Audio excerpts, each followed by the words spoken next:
sommes de retour sur le plateau de TV Finance pour cette édition du 28 avril 2023. Merci beaucoup si vous nous rejoignez à l'instant. Merci beaucoup pour votre fidélité. Juste avant de retrouver Antoine Quesada pour son chronocac, on va faire un détour par la Bourse de Paris. La Bourse de Paris qui, dans le sillage de Wall Street et en l'attente de publication de statistiques macroéconomiques extrêmement importantes des deux côtés de l'Atlantique, eh bien, s'accorde un gain de 0,26%, un timide gain de 0,26% à 7503 points. Voilà, dans cette... comment expliquer ces mouvements, comment expliquer et comprendre quelles pourraient être les directions prises par l'indice phare parisien. Bien, pour répondre à cette question, je suis avec Antoine Quesada. Bonjour Antoine. Bonjour Louis-Antoine. Bonjour Antoine, merci d'être avec nous tous les vendredis matins. Je rappelle à ceux qui ne vous connaissent pas encore que vous êtes trader, formateur et coach chez AQTS.fr. Antoine, comme vous nous le dites depuis très souvent, le CAC 40, Fibonacci est à la manœuvre. Le CAC 40 est allé chercher les 100% et depuis il retrace, c'est un retracement qui va durer combien de temps? Alors ça a l'air évident quand on dit Fibonacci est à la manœuvre, comme si tout était fait grâce à Fibonacci. Il faut savoir positionner les éléments, savoir voir les figures chartistes. Et effectivement, depuis octobre, vous connaissez ce graphique ici, un hebdomadaire que je n'évoque plus, mais on a tapé à 3/4 de point près, donc la semaine dernière, on a tapé les fameux 100% de Fibo à 7582, en fait on a fait 7581,26, c'est pour donner un peu, et ça c'était envisageable, mais pas certain du tout, C'était une probabilité qui était importante et la probabilité s'est réalisée. Absolument, tout à fait, et la semaine dernière, donc vendredi, on n'en était pas loin, et j'évoquais le fait que, bon, ce qui probablement devait se produire est la situation idéale, idéale, conforme à ce qui se passe le plus souvent lorsqu'on tape ce niveau-là, et donc on est allé le chercher, et puis on a retracé, alors qu'on ne retrace pas depuis déjà des semaines, on est bien d'accord. Et c'est d'ailleurs ce qui pose problème pour entrer dans ce marché, c'est qu'un marché qui ne retrace pas, il ne donne pas l'opportunité à des investisseurs de rentrer en marche, bien sûr. Sauf à très court terme en intraday, c'est ce que je disais ces dernières semaines, où en intraday il y avait des choses à faire, mais en swing trading, c'est-à-dire ou à fortiori, en investissement, c'est beaucoup plus compliqué parce que tout le monde attend des retracements. Or, si un retracement ne vient pas, c'est difficile. Donc là, le retracement, il a été entamé donc, au niveau du contact des 100%. C'est pour ça que ce retracement, il était souhaitable, espéré et probable, très probable. Alors, qu'en est-il? Alors, ici, donc, on voit bien...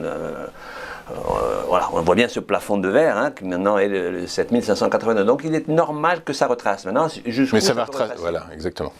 La semaine dernière, j'ai évoqué le fait qu'idéalement, le retracement pourrait nous amener sur les 7384 points qui représentent le plus haut historique depuis... le précédent plus haut historique de, je crois, début d'année 2022.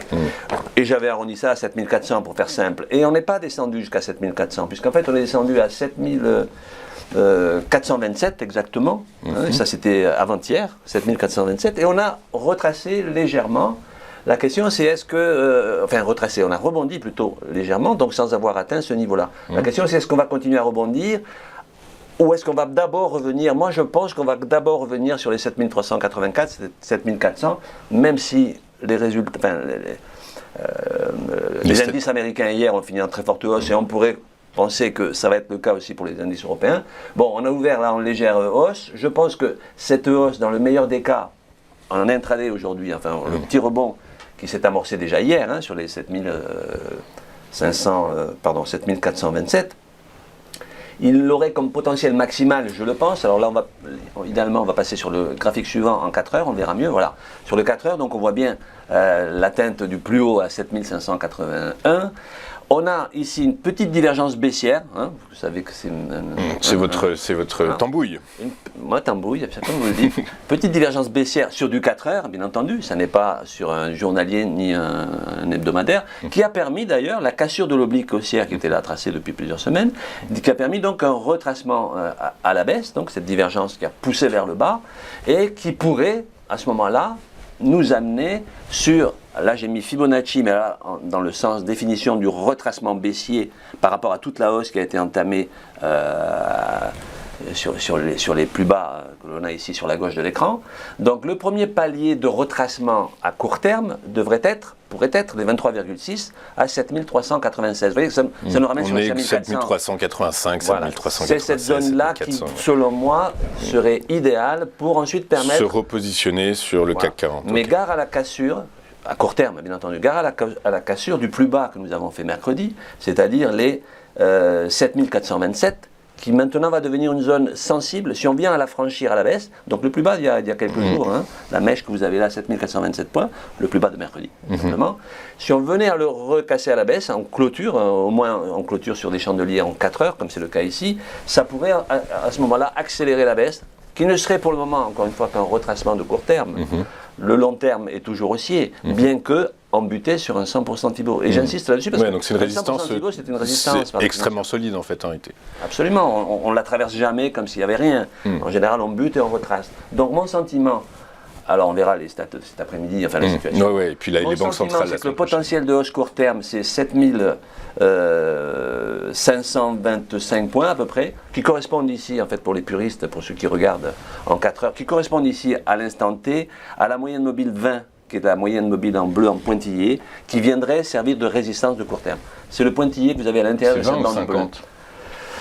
Non, la 50, c'est celle qui est en bleu ciel. Effectivement, on est au-dessus de la 50, mais la résistance, c'est-à-dire que si on venait à remonter, et ce matin on a ouvert en légère hausse, vous voyez que la hausse s'essouffle, on viendrait buter certainement sur la moyenne mobile en pointillé qui est à l'intérieur de la bande de Bollinger ici, hein, vous la voyez sur la droite de l'écran, qui à l'instant T, évidemment elle est mobile, donc elle bouge au fur et à mesure, se situe à 7524 points. C'est-à-dire que pour aujourd'hui, je pense que si on venait à remonter un petit peu, on viendrait buter, je pense, sur cette résistance de court terme.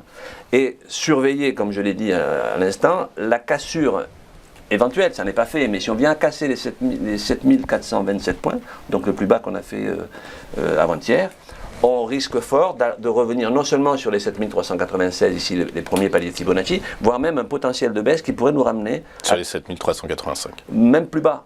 Si on venait à clôturer sous les... 7280. Voilà, qui serait les 38,2% de retracement, donc retracement baissier de toute la partie haussière.